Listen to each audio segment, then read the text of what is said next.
कभी नालंदा और तक्षशिला जैसी यूनिवर्सिटी के लिए मशहूर भारत आज टॉप 10 में भी नहीं आता। 2014 से 2018 तक शिक्षा पर भारत ने जीडीपी का केवल 3 से 3.8% ही खर्च किया है। 2020 में नई शिक्षा नीति एनईपी लाई गई। वादा किया गया एजुकेशन का खर्च होगा 6%, लेकिन हकीकत जानकर आप माथा पकड़ लेंगे। असल में शिक्षा पर अब भी खर्च हो रहे हैं सिर्फ 4.6% ही। मतलब साफ है साहब कि सरकार सिर्फ कागजी आंकड़े दिखा रही है। यूनेस्को ने भी कई बार शिक्षा पर 6% खर्च करने की सिफारिश की। सोचिए जरा, शिक्षा क्रांति ने ही जापान को टेक्नोलॉजी का किंग बना दिया। जर्मनी भी BMW, मर्सिडीज जैसी लग्जरी गाड़ियां बना डालता है। अमेरिका तो वर्ल्ड पावर बन गया और चाइना तो 19.2 ट्रिलियन की इकोनॉमी खड़ी कर लेता है। और इन सभी देशों में एक चीज कॉमन है, वो है शिक्षा का बजट, जो इनके जीडीपी का 6% या उससे ज्यादा है।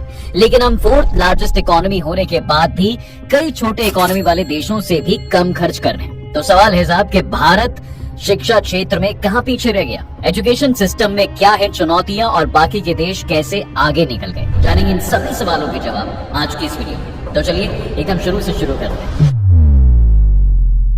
सब आजादी के बाद भारत ने एजुकेशन पर तो फोकस किया। इंडियन इंस्टीट्यूट्स ऑफ टेक्नोलॉजी यानी IITs, Indian institute of management, Indian institutes of science, national law schools भी बनाए गए। लेकिन ये सिर्फ प्रिविलेज लोगों तक ही सीमित रह गया, यानी गरीब और गांव के लोगों की पहुंच से काफी दूर। हालांकि 1968 में इंदिरा गांधी की सरकार ने इसमें चेंज लाई थी। सबको लग रहा था कि कुछ बहुत बड़ा चेंज होगा, लेकिन हुआ क्या, 3 लेयर मॉडल लाया गया, यानी प्राइमरी, सेकेंडरी और हायर एजुकेशन सिस्टम, जिसका मकसद था 3 लेयर में अलग अलग लेवल की शिक्षा देना।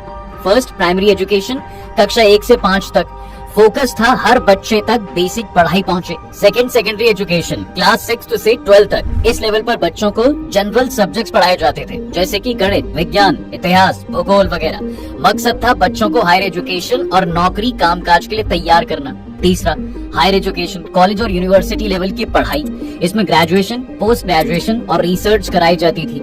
लक्ष्य ये था कि देश के लिए विशेषज्ञ और प्रोफेशनल्स तैयार करना, जैसे कि इंजीनियर, डॉक्टर, वकील और प्रोफेसर। इसके अलावा कॉमन स्कूल सिस्टम भी लाया गया। वादा तो था अमीर गरीब सब साथ पढ़ेंगे साहब, लेकिन हुआ इसका उल्टा। अमीरों ने अपने बच्चों को प्राइवेट स्कूलों में भेजना शुरू कर दिया, जबकि गरीब बच्चों के हिस्से में सिर्फ सरकारी स्कूल और मिड डे मील ही बचा।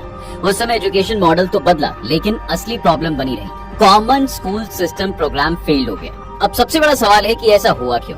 असल में 1967 से 68 ये सिस्टम लागू तो हो गया, लेकिन सरकारी स्कूलों में फंडिंग की कमी, यानी शिक्षा पर जीडीपी 3% से 3.5% हुई, जबकि क्यूबा जैसे देश भी लगभग 7 से 8% जीडीपी खर्च करते थे। और हमारा पड़ोसी देश भूटान भी हमसे ज्यादा, लगभग 6.6 से 6.8% शिक्षा पर स्पेंड करता है। अब ये तो सिर्फ फंड की बात है, लेकिन अगर गवर्नमेंट स्कूलों में योग्य टीचर्स में नंबर जानेंगे तो आप शॉक्ड हो जाएंगे। 1970 के दशक में तो 50% से ज्यादा टीचर्स योग्य ही नहीं थे। हालांकि धीरे धीरे ये नंबर कम होता चला गया, लेकिन तब तक बहुत नुकसान हो चुका था।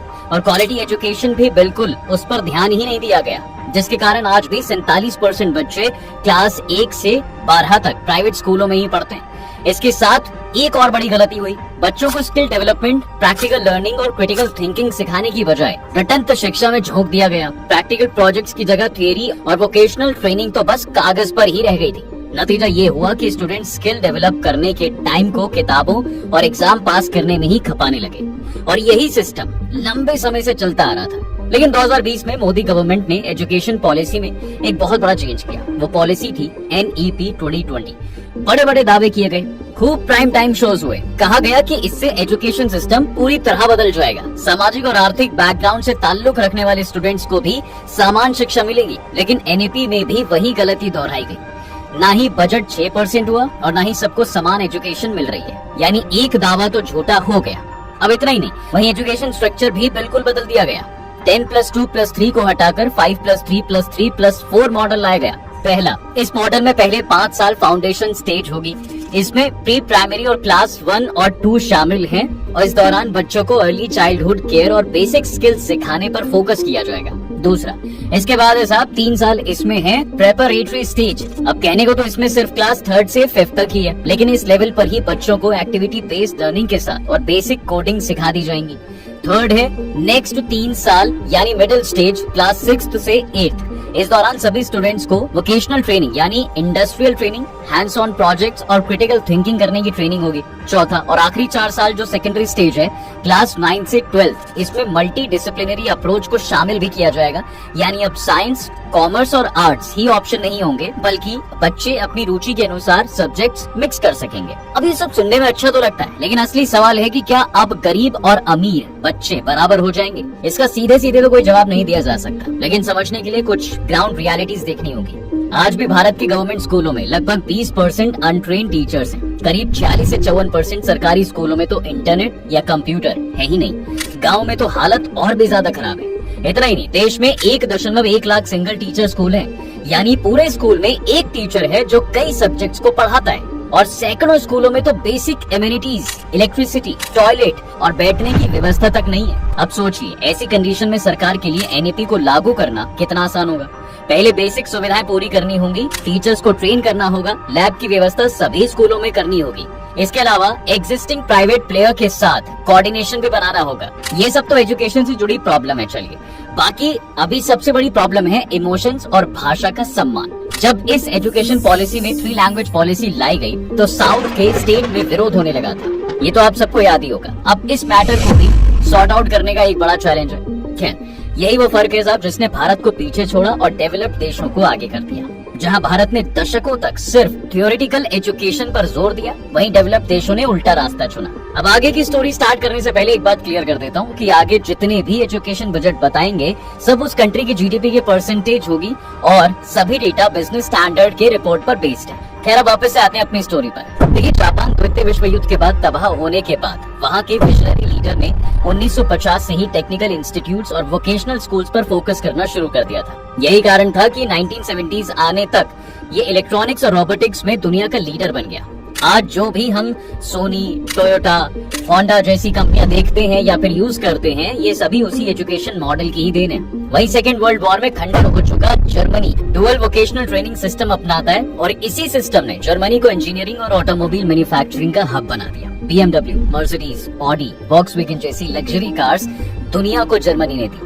आज जर्मनी अपनी जीडीपी का लगभग 4% सिर्फ प्राइमरी से टेरिटरी शिक्षा पर खर्च करता है, जिसमें R&D शामिल नहीं है। लेकिन अगर रिसर्च और साइंस के एलोकेशन को जोड़ दें तो कोविड से पहले ये आंकड़ा लगभग 9.8% जीडीपी तक पहुंच जाता था। और अमेरिका में तो यूनिवर्सिटीज और वोकेशनल कॉलेजेस दोनों पैरेलल चलते हैं साहब। जब बाकी सारे देश प्रोडक्शन और टेक्नोलॉजी पर फोकस कर रहे थे, तब यूएस ने इनोवेशन, एंटरप्रेन्योरशिप और रिसर्च ग्रांट्स पर इन्वेस्ट किया। नतीजा ये हुआ कि सिलिकॉन वैली और हथियारों का भंडार खड़ा कर लिया। और अमेरिका आज क्या है शायद बताने की जरूरत नहीं है। वहीं इसका एजुकेशन एक्सपेंडिचर 6% है। खैर, अब बात करते हैं अपने पड़ोसी देश चीन की। जब हम अपने रटंतर शिक्षा नीति में बजट बढ़ाने और गाँवों तक बेसिक एजुकेशन पहुँचाने के लिए बिजी थे, तब चीन मास स्किल डेवलपमेंट पर फोकस कर रहा था। करोड़ों स्टूडेंट्स को वोकेशनल ट्रेनिंग और टेक्निकल एजुकेशन दी जा रही थी। जब हमारा शिक्षा बजट 4.6% के आसपास था, तब चाइना 6.13% के अप्रॉक्स खर्च कर रहा था। उसकी यही सोच चाइना को मैन्युफैक्चरिंग का ग्लोबल पावर हाउस बना देती है। अब जरा सोचिए, जब बाकी देश स्किल डेवलपमेंट और रिसर्च फोकस कर रहे थे, तब भारत रूट लर्निंग में बिजी था। और अभी जब सभी देश एआई क्रांति कर रहे हैं, तब हम स्कूलों का बेसिक इंफ्रास्ट्रक्चर और लैब